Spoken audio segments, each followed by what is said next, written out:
Yep. So begin by setting our motivation, generating the minds of faith, faith based on our own experiences in to whatever degree we've been able to, putting the teachings into practice, noticing the changes in our own mind, and recognizing that those changes, due to the empty nature of the mind, those changes can be cultivated into the full flourishing of our potential, our arising in the state of enlightenment, the complete eradication of even a trace of the afflictions, and also through study and understanding of all of the great masters who are simply further along in that process, reading their biographies, autobiographies, developing strong faith in the power of the teachings.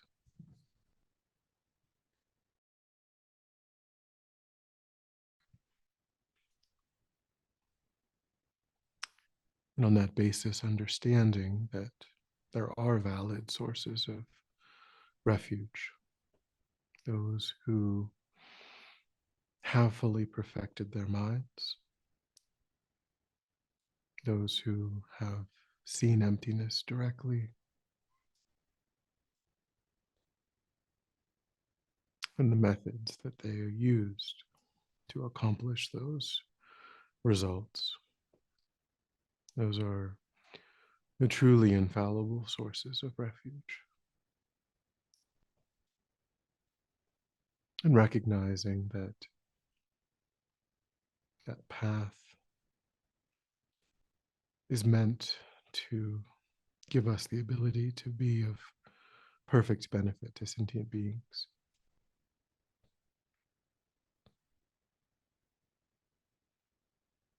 To show them how they too can achieve enlightenment.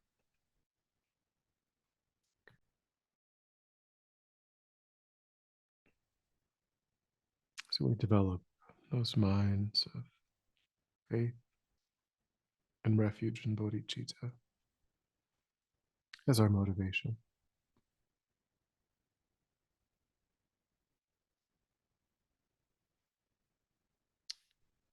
All right. So we would be beginning then with day 359, unless there are questions about prior material. So I'll just pause and let everyone get combobulated. All right, so we can start with day 359, unless there was a question from last class.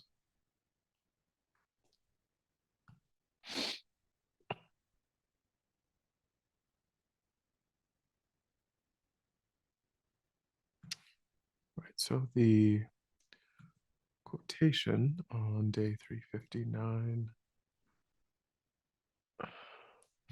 just as scientists cut into an animal's body in search of reality, so must we search for the I. So really this contemplation, aside from having kind of an upsetting analogy, is really just a synopsis of the four-point analysis that we've already looked at. Because again, he's talking about searching for the I. So this is establishing the selflessness of persons. And in a way, I mean, this is Lama Zopa Rinpoche in the quotation. previously we kind of had Lama Yeshe giving us, kind of that sort of gentler view, and now Lama Zopa is sort of still reminding us that ultimately that gentler view of kind of observing how things seem to have an essence, and then thinking about, well, what are the causes, what are the conditions, what's the sort of history of that object, does it have parts, what's it, that kind of subtle or gentle analysis is a really good entryway. But of course, Lama Zopa is reminding us that ultimately we have to come back to a more, if we do want to actually directly, get to realization of emptiness, we have to do this 4-point analysis in kind of a more exhaustive way. And we have also a little bit of a different presentation of identifying the false I. We've talked about how the simplest way, or the easiest way maybe, of getting clear on the object of negation is to think of a memory that isn't too distracting, too upsetting, but one in which we felt, the meditator, whoever the meditator is, felt embarrassed or righteously indignant, or had some fear arising, fear of harm and of some sort. And because the I asserts itself very, very strongly in all of those situations, and so gives us a way of clearly identifying the object of negation. But here Lama Zopa is saying, he says, first concentrate on the thought, whatever you're thinking now. So just, in meditation, just, kind of bring your awareness to the river of mental events that are occurring in the mind. And then he says, as your mind gets calm, relaxed, check carefully how the I, the self, appears to you, or how you conceive it. If you find something, if you find the truly existing I, the truly existing self, search for where it is.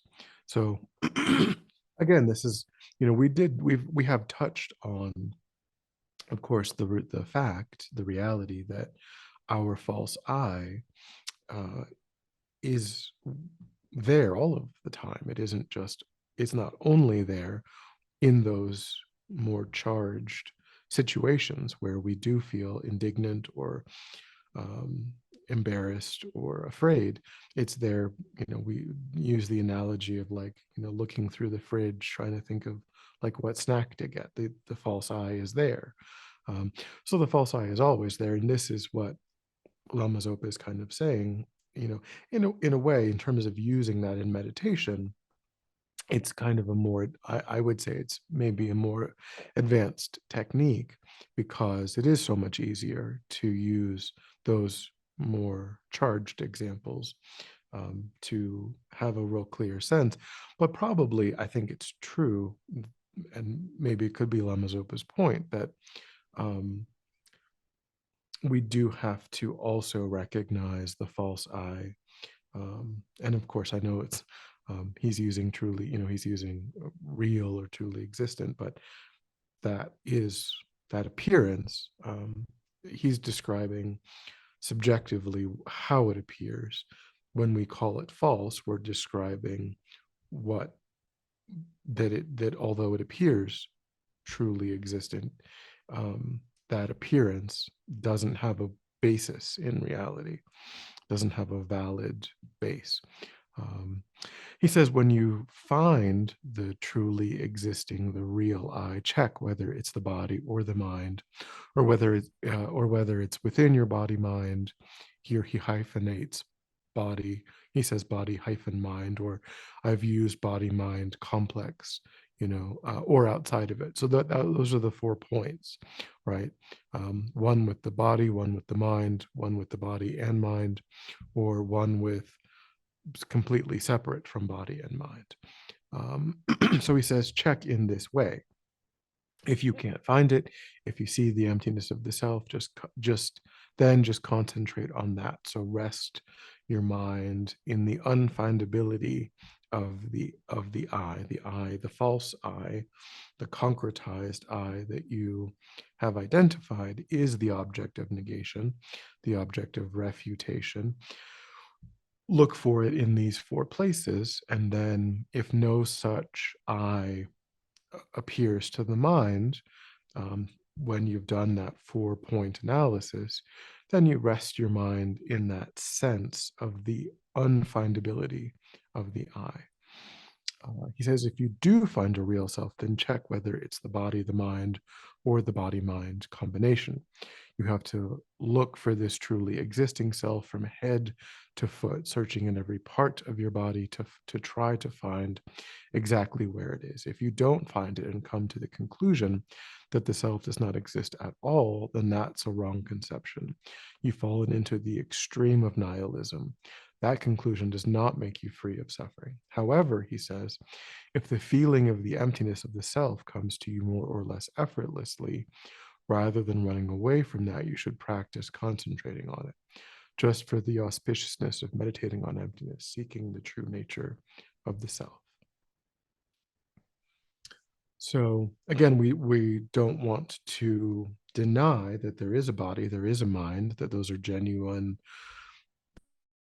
phenomena, and that they do have an interrelationship, and that the body-mind complex is, genuinely existing on the earth and genuinely, engaging in actions and so forth. But that concretized, solidified self, a sense of a real, inherently existent I that is not a dependent arising, meaning that it doesn't have causes and conditions, it doesn't have parts, and it isn't established by way of an act of mental labeling or mental imputation. That kind of an I is false. It appears to be, how we exist, but when we try to figure out what is the origin of it, we can't ever find an origin. So, in that quotation, he says, if you find, and I think, he's not suggesting that it's possible to do that. I think what he's saying is because ultimately, if that was possible, then the Buddha would be wrong. Like if there was just, like if it was just a lack of a lack of trying, or a lack of calm, focused searching, and if that was the only issue, then the Buddha wouldn't have said all of the things that he said. So I think when Lama Zopa says, if you find, I think he's kind of saying, well, you're wrong, keep trying, maybe you, because sometimes people will say, oh, I have this real strong sense like that it's behind my eyes, or it's in my chest, or that those kinds of experiences do arise. And I think he's kind of saying, don't stop there. Like, don't just be satisfied with thinking, oh, I did find it. It really, it's behind my eyes. I found it. Like, that's where it seems like. I think he's saying, you know, keep going. If you get to a sense that you have found what you were looking for, because ultimately, from the Buddhist perspective, it can't be done. You really can't find it, and that is wisdom realizing emptiness, of course. Until we have fully qualified calm abiding, we'll be limited in the extent to which we can realize emptiness. The depth and the breadth of the realization will be hamstrung by a lack of fully qualified calm abiding. But any thoughts or questions so far? Maybe not one. Venerable,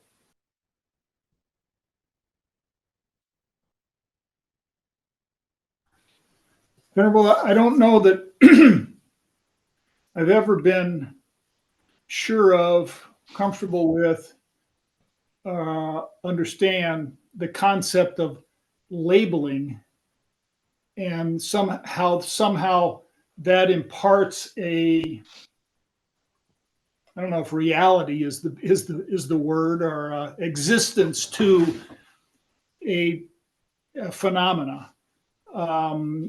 Why, if I look at a table and I'm labeling it a table, and somebody else labels it as a workbench, what possible difference does that make? I would say that in both of those examples, I would say that both of those people are still understanding the object in a pretty similar way, meaning that it's a flat surface that you can put things on and that will support the weight of the things that you put things on. And then, I mean, you can manipulate those objects while they're on there, or you can take them on and take them off. Um, but if a person said that it's a butterfly, then that's very different. If the person, because it doesn't perform that function, a table can be used. Again, you could call it. You could buy something and be like, oh well, this is our dinner table because like we eat dinner on it. Somebody else would say, oh well, I bought that exact same thing, but I use it in my garage, like you're saying, to hold my tools, to work on my car with. But in both cases, it has legs, it has a flat top, and it can perform more than one relatively similar function. So, in that sense, it would be a valid base for the label of dinner table or workbench or what have you, but it can't be a valid base for being labeled as a butterfly because it performs none of the functions of a butterfly. Um, so what Buddhism is basically saying is that sentient beings, particularly, from our perspective, humans, because we humans are the kind of sentient being that are really using this wisdom to achieve enlightenment, and language is something that, humans rely on a great deal. Um, so humans are the ones that are really, really involved in this process of coming up with these categories, these labels. And we've learned basically, we've built up these networks of knowledge, from our culture, from our society, about how to be in relation to objects through their label, based on, um, Buddhism I mean, there's a whole kind of topic in Buddhism that we've mentioned, like kind of the low rig teachings where they talk about this sort of thing. But, when someone says bed, we know, well, there's king size beds and queen size beds and twin size beds and children's beds, and there's beds that are adjustable, but you sleep on them, right? Like you get tired and that's where you go to lay down. You don't go there to play racquetball. You don't pick up a bed and, try to go somewhere. Um, so the concept of bed is what they would call a meaning generality. Is the English, I don't know what the Tibetan or the Sanskrit is, but in English, they have this really clunky phrase, meaning generality, which is sort of the whole concept of bed. And then my bed and your bed and like a water bed and a feather bed, those would be instances of the meaning generality of bed. Um, so, like a dinner table workbench would be instances of the meaning generality of table. Um, and it's all just sort of based on what is the function that it's understood, and agreed with. And sometimes people certainly can use things for non-standard, functions. That's also, you could have sometimes people will put like flowers in a teapot, and kind of as a decorative element. Well, a teapot is meant to be kind of like what you brew your tea in, but they kind of think it looks pretty as a centerpiece to have a teapot with flowers in it.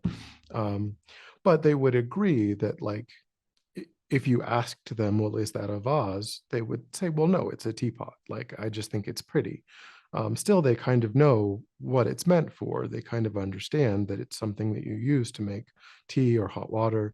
And they're kind of, they recognize that they're using it for a non-standard purpose because they still did learn the meaning generality of teapot. And because it can hold water and it has an opening, it can still keep flowers alive. That's true. Um, so things are not, but that's also kind of the emptiness of objects, right? I mean, if a teapot was a teapot from its own side, then it literally couldn't do anything other than brew tea, because it was frozen in this impossible way of existing where it had an essence of being a teapot in and of its teapotness, and it could not do anything else.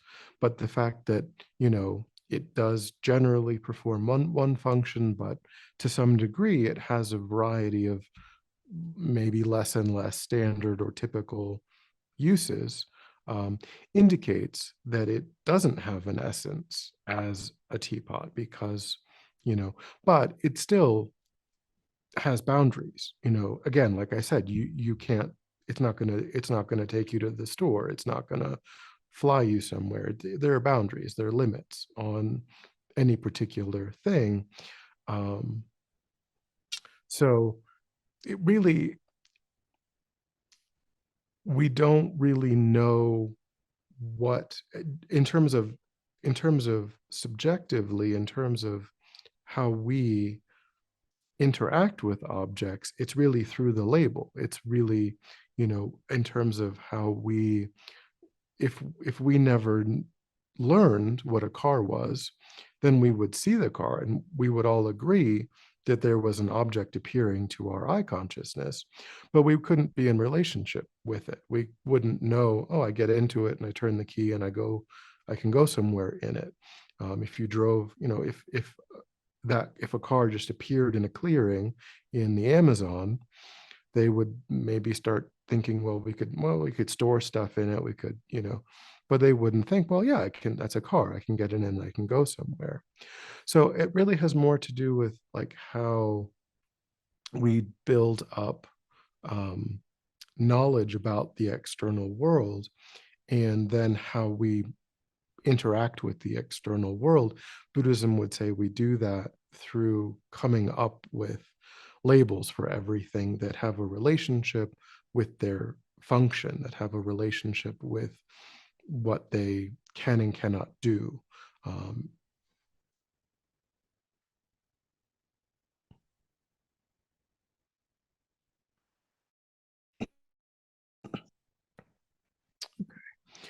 so then in day 360, Lama Yeshe says, when we cut our crowded superstitions, the experience of emptiness arises. So then, like we were saying before, in the commentary, it says, if we have sharp intelligence, it's not so difficult to understand emptiness. We do not have to learn tremendously complex philosophies or study volumes of texts under many lamas. Of course, we can learn from teachers and books, but if we are skillful, we can learn through a very simple method by not believing what our senses tell us. It is not necessary to search far and wide for what stops us from seeing emptiness. We simply realize the way we perceive the sense world in our everyday life is completely wrong, that it is the misconceived projection of our ego. The moment we realize this, our deluded view will disappear. So I hear Lama Yeshe is, just kind of saying that it isn't like we were kind of saying before. You can explain, within 30, 45 minutes, you can kind of generally lay out, as we were saying before, what the Buddha's presentation of the nature of reality is. The problem is just our deep familiarity with this projection of our ego, as he says. The assenting or consenting to the world of appearance, the world of conventionality, and our lack of habituation to deeper analysis. We just, again, as we were saying, we look at whatever and the label appears to us, and we never really go deeper. We see a lamp, we think lamp, we see table, we think table. And that kind of stops us from then investigating, well, why is a lamp and a table, and why don't I call tables lamps and lamps tables? And um, you know, why is it that it seems to have that essence, that it seems to be telling me what it is, and it seems like I'm just noticing what it is? Is that true? Is that valid? Um, or is the table and the lamp, are they dependent arisings? Do they have unique histories in terms of how they came to be existent in the moment that I'm apprehending them? Do they have a variety of parts that seem to be all connected to a label? And again, that's another key part of this idea of labeling, is that the label is applied to a collection of parts. So it's that act of mental imputation that keeps us from looking deeper into the actual reality of the object, because when we look at the cup, we realize that the cup has, if we think about it, of course, the cup has a handle, it has an inside, it has an outside, it has a top and a bottom, it has a front and a back and a right and a left. But if we cut off the handle and we laid the handle on the table, we wouldn't say I have a cup. If we cut the cup in half, lengthwise, or through the median, whatever, we wouldn't say, well, these two halves that are on the table are a cup, because you need to have both of the halves fused together. You need to have the handle. You need to have all of those parts together in order for that phenomena, that object, to perform its designated function of being a cup. If you, attached wings to the cup, motorized wings, you could say, well, I have some sort of like helicopter now, because I could put something in it, I could fly it somewhere. I have like a toy miniature helicopter, because it's pretty similar to what a helicopter does. Or some sort of, because it now performs a different function.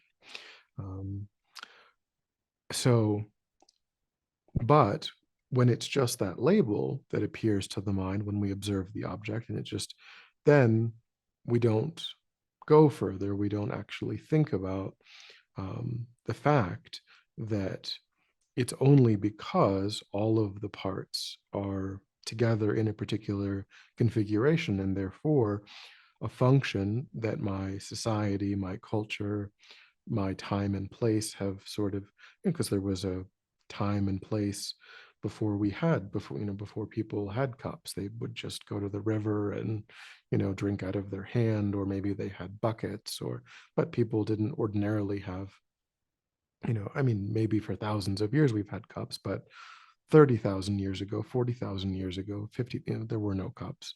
Maybe they would use shells or something, I don't know, but they didn't have like mass produced handles with convenient things that just everybody had. And certainly before music was created, there weren't speakers, and and now we just look at a speaker and we think, oh, that's a speaker, as if but if we had just the tweeter and just the subwoofer and just the bass and all of that laid out, of course there's no speaker there. So a speaker is composed of entirely non-speaker things, and a cup is composed of entirely non-cup things, and a car is composed of entirely non-car things. Um, Somehow, though, when you put them together and then you've got a function that exists in a particular culture, in a particular time, then the label of car and table and cup and speaker arise to our mind, and we think that that label is really there in the object, and the object is just appearing to us as a speaker, as a table, as a whatever. So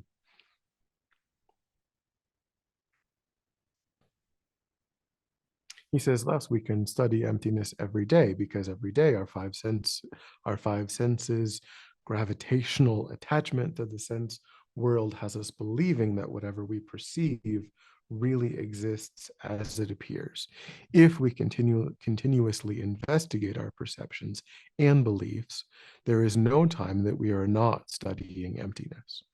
So again, if we just kind of do that, kind of the way that there's sort of like a in films and things, and there's this sort of graphic that they sometimes do where they will kind of explode all of the object into like all of the screws and all of the pieces of metal. They'll kind of do this like expansion. I've seen that like in movies. So sometimes I think about that kind of when I look, try to look at things.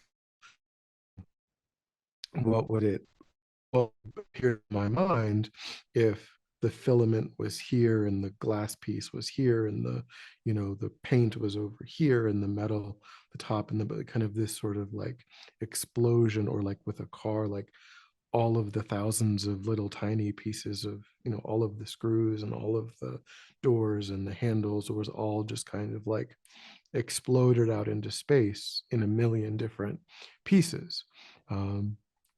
That's kind of what he's talking about, this idea of investigating our perceptions. What, just in your imagination, you can be like, well, if this was over here and that was over there and the inside was on the outside, and all of this was broken apart, would I impute the label of whatever, of car, of table, of would I recognize it as being that, and would my mind engage in that act of mental imputation?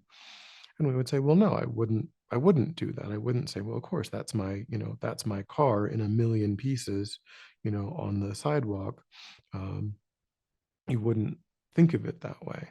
So then you can get at this distinction between how things exist and the way that they ultimately, how things appear to exist and the way that they ultimately exist, when we are so deeply habituated to giving labels to things based on this collection of parts. Because again, when we do that, what's key is that from that point forward, the label in our mind is something that possesses all of those parts, is something that owns all of those parts, just like the I is able to, in our own mind, our deluded, mistaken mind, our concept of I is able to own all of the parts of the body and all of the parts of the mind. And in the same way, when we label speaker a speaker, just that labeling now is something that we've applied to all of the dozens of parts of the speaker, which simultaneously we know are all non-speaker things, are all non-speaker parts. So there's a fiction going on. There's an imaginative fiction that we are actively constructing our perceptions of the world through. There is a thing there, but and it performs, and it reliably, just like it's not that all of a sudden a table isn't going to support the things that you put on it. A speaker isn't suddenly going to not amplify sound coming out of a device. A light isn't suddenly going to not produce photons and illuminate. Things can function and yet be empty of inherent existence, because they do exist, but they exist as dependent arisings.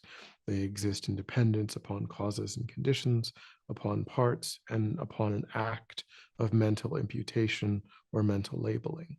So we're not again, we're not going into nihilism. We're not saying that it's all just a dream, that we're on, that we're on some sort of spaceship plugged into the matrix, and we're all being kind of actively but we're saying, so things are there, you can touch them, you can smell them, they're there, and they reliably perform functions, but they don't exist concretely, independently, in a way that is over and above their causes and their conditions, their parts, and the act of mental labeling that gives them a title or a label or a concept.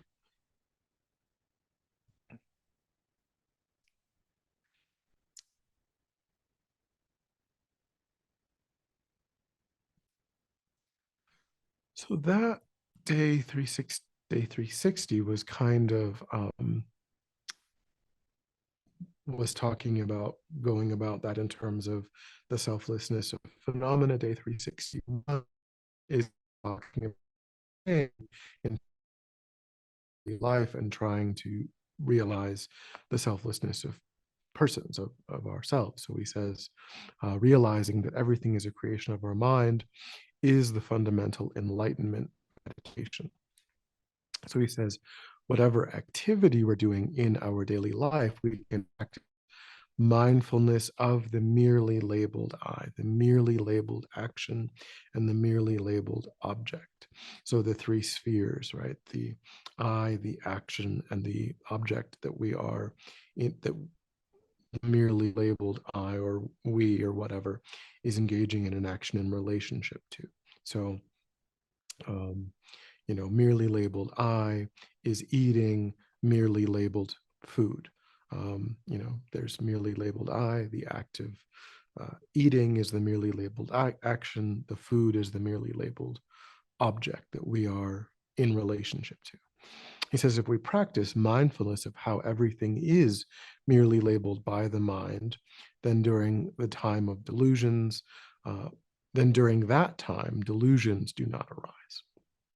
So it's a big if we practice mindfulness of how everything is merely labeled. But I take him at his word that, it subdues the delusions because we're not grasping in the same way. We're recognizing that if, again, as I say, it's the biggest if in Buddhism, if we practice mindfulness of how everything is merely labeled by the mind, then when we are absorbed in that mindfulness, then we wouldn't relate to ourselves in the concretized way, and there'd be nothing to feel anger, there'd be nothing to feel attachment, there'd be nothing, because we would be holding ourselves so lightly that we wouldn't grasp at objects or situations in the same way, and there would be no reason for anger or attachment, so on, to arise. He says this brings us to liberation and means that whatever we're doing becomes the antidote to samsara. It eliminates ignorance, the root of suffering, and we recognize the hallucination as a hallucination. This real I is not there. This is a hallucination that is not there, he says. And just as this truly existent I is not there, whatever action we're doing, truly existent action, is also false, a hallucination. He says, for example, if we're walking, real walking, as a truly existent action, that is totally false. The real I and the real walking are both totally false. And then the road that we're walking on, the real road, is not there. So again, because we can break down any action, right? He gives the action of walking or eating. What does it mean? What does it mean? How do you distinguish walking from standing still? When does it become walking? Does it become walking when you first lift your heel up off of one foot, one heel off of the ground? Is that now walking? Or is that kind of just leaning forward a little bit, like compared to not? Does when that one foot is completely off of the ground. Is that walking, or is that standing on one foot? When that one foot moves forward and now the toes are touching the ground, that's a little bit in front. Now are you walking? Uh, you know, or do you, when you take one step, is that walking, or is that just taking one step? If you've taken two steps, now are you walking? Or, it's so the point is, and with eating, like, you've got the food, you've got the fork, you've got the, you know, at what point of the movement of taking the fork, putting it in the food, is it as soon as it touches your lips, are you eating? At some point, do you have to do a certain number of times? Does it have to hit your stomach and the digestion starts? Now you're eating, but you weren't eating before when you thought you were eating and you labeled it as eating. The point is that all of these things, they have parts. And we label walking or eating or whatever on all of the parts, but really none of the individual moments of the action are validly the action. It's some combination of moments together that we designate as doing an action. But again, that action is composed of only non-action parts, because the picking up the fork, the moving the fork, the picking up the food, we wouldn't say any one of those seconds or 2 seconds, that's not eating. But somehow, like over the course of 5 minutes, 10 minutes, we would say, I ate, I did that. That's an action that I engaged in. But it's composed of non-eating moments, non-walking moments. So it's merely labeled. It doesn't exist from its own side. And of course, so, yeah. A further meditation technique on emptiness, he says, is to see our ignorance as a magician. Ignorance is like a magician, and we are like the audience. We've talked about that analogy before. The magician creates illusions for the senses of the audience so that they see things that don't actually exist. None of it is true.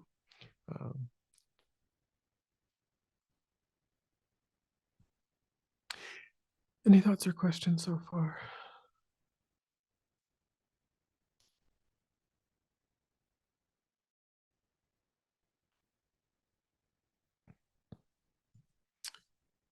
So then in day 362, Lama Yeshe says, everything Lord Buddha said, every single movement he made was in essence a method of leading mother sentient beings to discover universal reality. So, they call this, like, the phrasing is the intent of the victor, calling, the Buddha the victor, saying that his intent is for everyone to develop their mind to be able to see emptiness directly, that everything, all of the Lamrim, all of the teachings, is doing nothing other than ripening ordinary sentient beings' minds to be able to have this insight. And everything else is just setting the stage, is creating the best possible internal causes and conditions so that we can do that. If we don't have concern about the lower realms, if we don't practice good ethics, if we don't have some weariness of samsara, through the middle scope, if we don't engage in all of those pieces, then we will never have the time, the opportunity, the stillness of mind, all of the necessary causes and conditions to be able to do this, which is why he taught things other than this, because he realized that if we're constantly taking rebirth in hell and so on, and, we will never, we need to create a succession of perfect human rebirths. We need to have that as a foundation in order to, some people will realize emptiness in a single lifetime, sure, but most people won't. Most people will have to take multiple lifetimes. So you need a succession of perfect human rebirths where you can continually, in an uninterrupted fashion, study the teachings. And also, the more we indulge in afflicted states of mind through non-virtue, the more energy we are giving to seeing things in that concretized, truly existent object of attachment, truly existent object of aversion.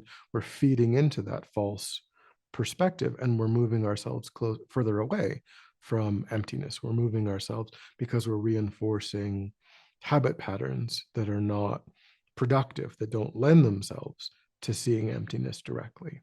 So there's many, many reasons why there's lots of other teachings, but the point is what the Buddha wants us to do is to see emptiness directly, because we can do all of the other things. We can fully master the small scope. We can fully master the middle scope.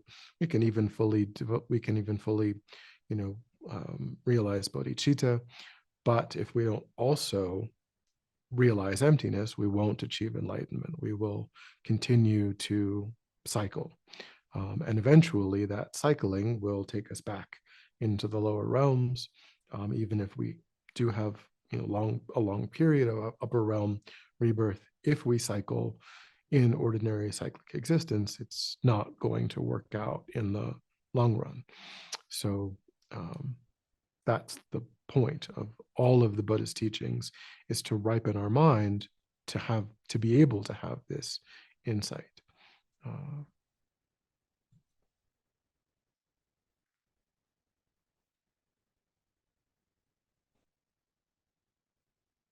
He says, all of our dealings with the relative world, all of our ups and downs, being happy, unhappy, etc., all these extreme feelings come from mistaken dualistic perception, from holding ecstatic happy objects and miserable unhappy objects as concrete, self-existent, dualistic self-entities. He says beauty exists. He says, I'm not saying that we have to reject beauty. He says, what should concern us, however, is the way our projection of concreteness, independence, and self-existence onto the relative bubble of transience, dependence, and non-self-existence overpowers, overwhelms, and dominates our entire reality.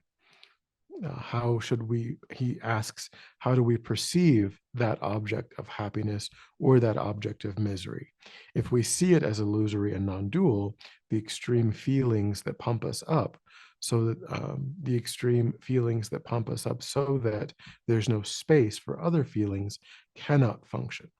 If we can recognize the unity of the absolute reality of these two extreme objects, we can see how these objects are in reality equal in nature, and also the same in nature as ourselves, the subject, and also the same in nature as ourselves, the subject. Our lives will be balanced, he says.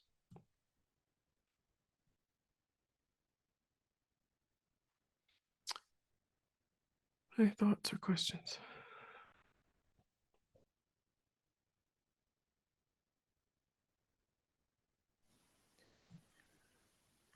I think we might have touched on it before, but I get the sense that, it's such a combination of so many different elements, and yet a very simple analysis of emptiness, in your day-to-day dealings. But it feels like it's cumulative. The more you can see something, or the more you can recognize your actions, everything as being empty of inherent existence, the closer you are to that final realization.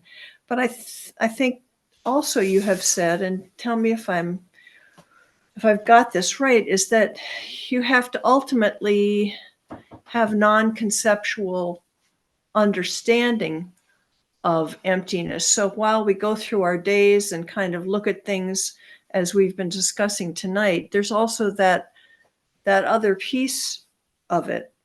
Is that correct? Yeah, so I mean, a non-conceptual realization of emptiness is what is dependent upon fully qualified calm abiding. Um, we can certainly have some level of understanding of emptiness prior to that, but it's the one realization in the Lamrim that's blocked up until a person has fully qualified calm abiding. Um, so and we do have to, I mean, but ultimately, maybe not in this life, but ultimately, you know, we do have to get to fully qualified calm abiding, which, and then apply that to wisdom realizing emptiness and develop what they would call special insight into the topic of emptiness through fully qualified calm abiding. And that is what is ultimately necessary to achieve enlightenment.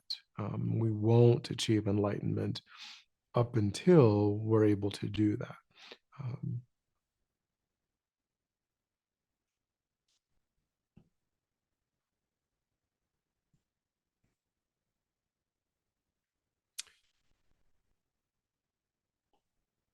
so then day 363, Lama Zopa is going to talk about how this works, like why this works. He says, since the I that exists is merely imputed, there is nothing to cherish, nothing to cling to. He says our ignorance of the way things ultimately exist. So that really this is going back to the Four Noble Truths and the 12 links of dependent origination. He says our ignorance of the way things ultimately exist, and especially about how the I exists in creator of samsara. This is our worst enemy. This is the ignorance that is the first link of the 12 links of dependent origination, the link that initiates the whole process. The ignorance that clings to a sense of a permanent, separate I creates all of our problems and causes us to jump from one body to the next as we circle around and around in samsara. We make mistakes and suffer because of karma. And we create karma because of all of the various delusions, which in turn stem from this fundamental ignorance, the ignorance of the absolute nature of the self. Therefore, realizing the absolute nature of the self, the emptiness of the inherent existence of the self that we currently ascribe to it, is the direct antidote to the whole of samsara. It is the atomic bomb that destroys everything by destroying the root. So again, what he's saying, he goes on to say that concrete self, because it appears to be concrete, because it appears to not be a dependent arising, it exists, but how does it exist? It exists as a dependent arising. There is body, there is mind. They have their own karmic histories, their own causes and conditions. They've come together. You know, Buddhism would say that body and mind come together in the womb, that they're separate phenomena that become linked. For us as humans, they become linked in the womb, and then that association remains until our death. Body and mind separate, then mind goes on to have another kind of incarnation, another kind of form. But because we don't think of it in that way, we put ourselves at the center of all of our experiences, and we exaggerate everything that we experience. We exaggerate the importance of things that we think of as pleasant. We exaggerate the importance of things that seem unpleasant. We push and pull everything, and that is how we navigate the world, pulling in the things that are pleasant, pushing out the things that are unpleasant, being willing to, even as he says, engage in negative karma to be able to possess what's pleasant, or to manipulate things into being how we would prefer them, which creates rebirth in the lower realms and so on. And therefore, by getting rid of that, by seeing that there isn't this real rock of a self that has this essence, then all of those secondary and tertiary knock-on effects are eliminated at their root. They simply don't occur. Jealousy and hatred and so on, and clinging, and those don't arise in the mind of someone who sees through the false projection of a concretized self, because the mere I is no problem. The mere I doesn't give rise to hatred and clinging and attachment because it's so lightly held. It doesn't, that person who understands the mere I isn't screaming at people and throwing things and, spending millions of dollars to chase, sensory pleasures and all kinds. They're not engaging in the problematic actions that we're engaging in because we don't see through the false I. So that's how this ultimate antidote circles back to the Four Noble Truths, circles back to the 12 links of dependent origination. If ignorance never arises, fundamental ignorance never arises, then all of the other links of the 12 links are not put, those dominoes are not being knocked down, and cyclic existence has no, or it has no power. It has no, there's nothing that causes mind to participate in cyclic existence when the root of cyclic existence is overcome, is seen through.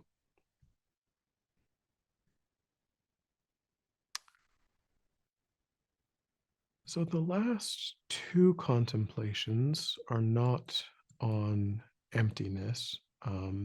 We finished the contemplations on emptiness. So day 364 and day 365, they're in a section called Wrap Up. And they're kind of general advice by Lama Zopa and Lama Yeshe about everything that they've taught in this, in the book, in Lamrim Year. Day 364 is about the quotation, if we neglect to protect our mind, we can neither close the door to suffering nor open the door to happiness. And he likens the mind to like a television where there's many different options, many different channels. And this is about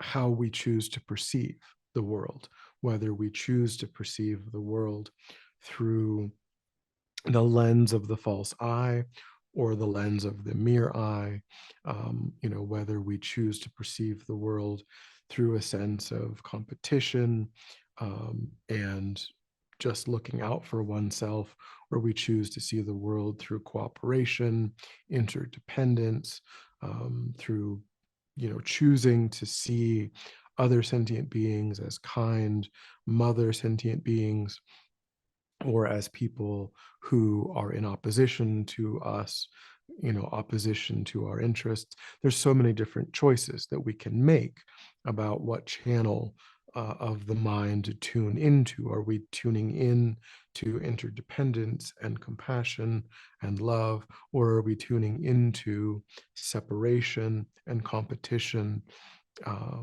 And he's saying that's within our control. We have the ability to decide what lens we use to view the world. And then in day 365, Lama Yeshe says, you've spent quite a lot of time now with me listening to my explanations of Lama Tsongkhapa's approach to both fundamental human problem and your individual problems. He says, after all of these months, you need to come to a conclusion from what you've heard and read. You need to integrate the teachings within yourself. He says, listening to my words, you might think, yes, what he's saying is true. But experience and actualization are very different from mere intellectual understanding. Therefore, to experiment with what your intellectual knowledge, wisdom has understood from what I've said, to see if it exists in reality or not, is very important. Otherwise, what happens is that while we understand intellectually that happiness, unhappiness, and so forth do not depend on outside conditions, but on the interpretations of our wrong conception mind, we still believe what our ego tells us. We don't realize the meaning of our words. We don't follow our intellectual understanding wisdom. To arrive at this deeper wisdom, we have to experiment within ourselves beyond words. For that reason, he says retreat is very important. He says, whereas modern science conducts experiments on external phenomena, we experiment internally, examining mental phenomena introspectively and penetratingly.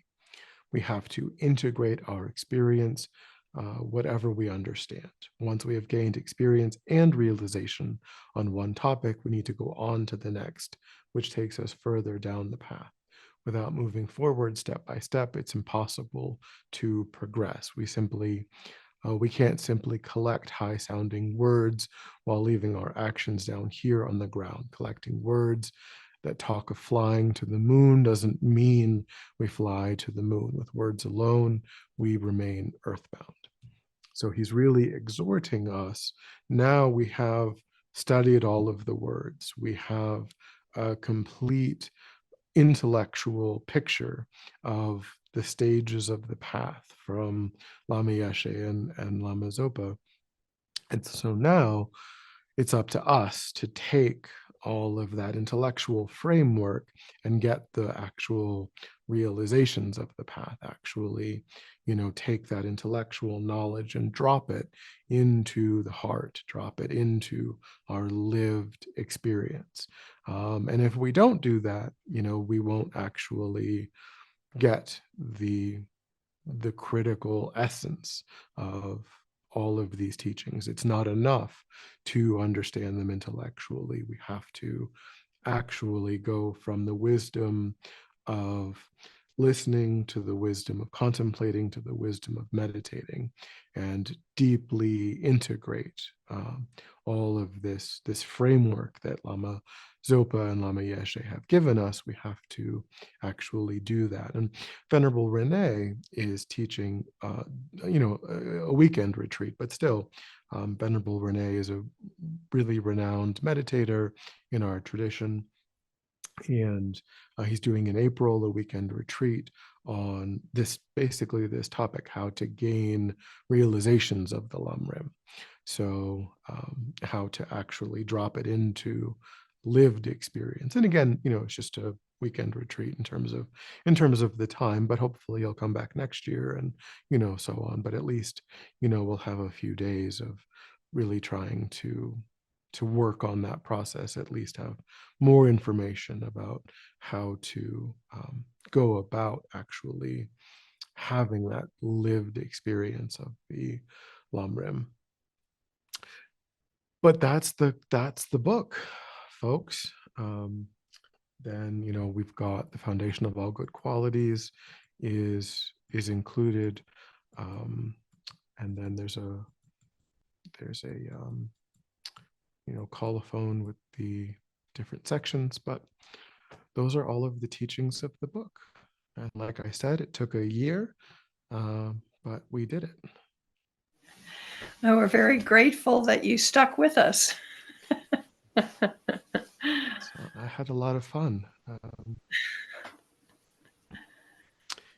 Any thoughts or questions? I think for myself, I want to just end on a very positive note that not just over this past year, but excuse me, over